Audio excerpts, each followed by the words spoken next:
frog to catch the spider. I swallowed the spider to catch the fly. I don't know why I swallowed a fly. Poor old me. I think I'll die. Is that how that works? It is not slime. It is mucus. Even worse.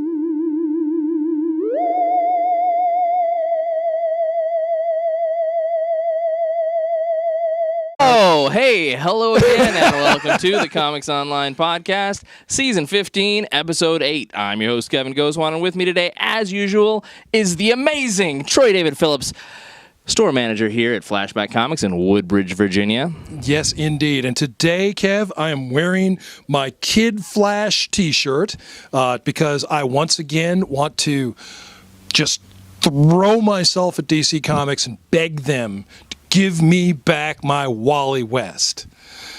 I'm giving the new version of Wally West and the New 52 a try. I really am. I'm giving a lot of things in the New 52 a fair opportunity. More than fair. It's only been 3 years, and they're building up to some pretty incredible things. Batman Eternal, awesome. I'm enjoying Future's End. I'm enjoying Earth 2 World's End. I very much have been excited about Superman. I've been excited about the change of the creative teams over the last few months of Detective and Flash. Wonder Woman, I'm loving that. I'm excited about the new team coming onto Wonder Woman, but don't get me wrong, I have loved Azzarello and Cliff Chiang on Wonder Woman up to this point, but Donna Troy, Wally West, they've been sidelined and it hurts my soul. Please, can we have them back? Might be nice. Really? Okay, I'm done ranting at DC Comics for the time being now. Hopefully that'll be it, and I won't go, New 52. Yeah, never mind him and his rant on the New 52, but I think that Donna Troy should find a home in the New 52. I think that Wally West, as we knew and loved him, should find a home in the New 52.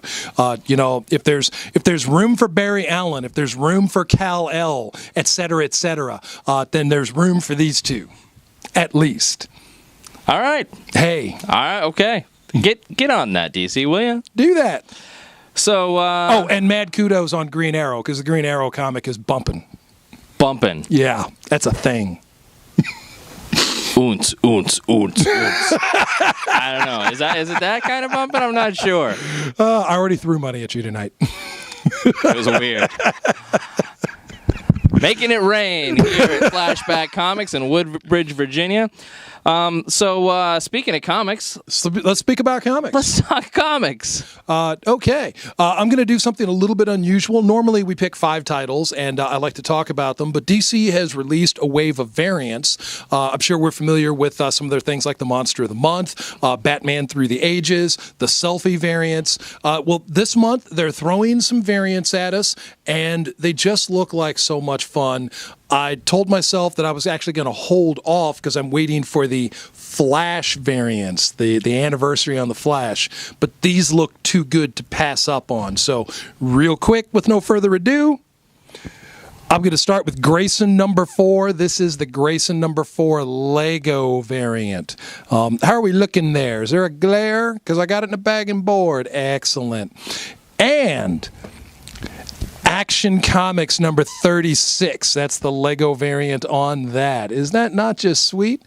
Fans of the Lego movies, people who like to, pull their Legos out and build things and play with them, get excited. Detective Comics number 36.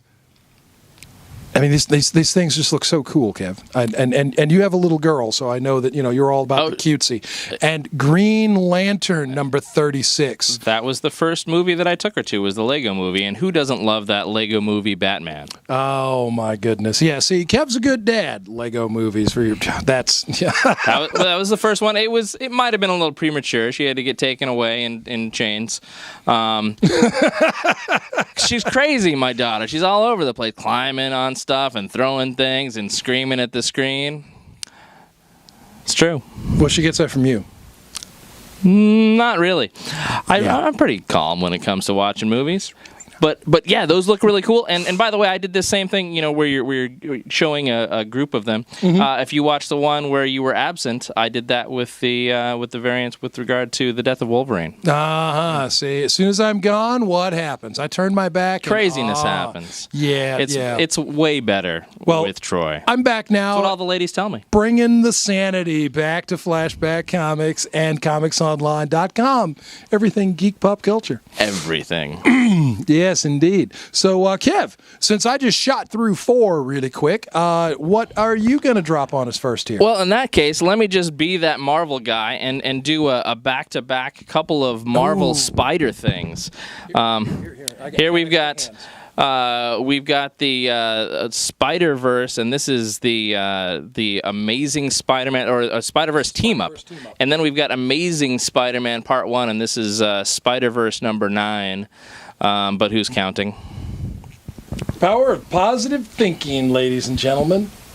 My God, this Peter Porker, how good is this? And then look at this. We've got Noir. We've got what's her name? The Gwen Stacy Spider character. Spider Girl. Is that what she's called in that? I believe so. Yes. I thought it was something else. Anyway, great art. I'm liking it. We've got 2099. We've got Peter Porker. Fun stuff. And this one brought to you by Dan Slott, Oliver Coipel. What's the other one? This one's Gage Williams. Here, and this is separate. The team up one is separate. Yes, indeed. Numbering wise. So now that we've had the Edge of Spider-Verse, we have seen the lead up that's been in Amazing Spider-Man. We've had an opportunity to be introduced to some characters, reintroduced to some characters, and now this is Spider-Man's big mega epic. I feel like Spider-Man hasn't had something on this scale. I mean, yeah, Spider-Man 700 was pretty big. The Superior Spider-Man was definitely a huge change for the character, but this is Spider-Man on a much grander stage, even than those things.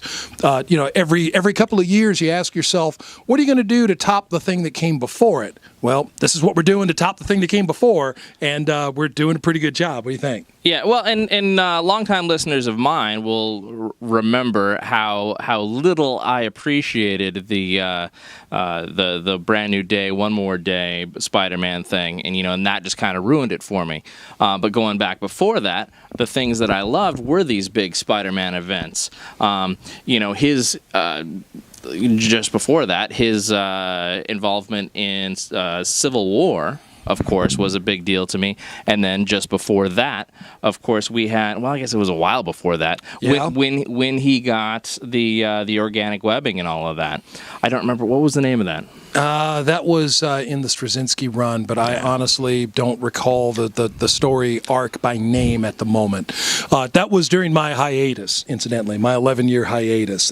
Those were some good books. Go back and read those eventually. I've read them in collected form, and so they weren't broken down month by month. They were all in one big hardcover, and I digested it that way. But I, like you, I had my doubts about the Brand New Day, One More Day, One Moment in Time. I had my doubts about them, but I do have to admit that I was not a fan of Peter unmasking himself publicly during the Civil War events. So while I'm not 100% down with the execution of the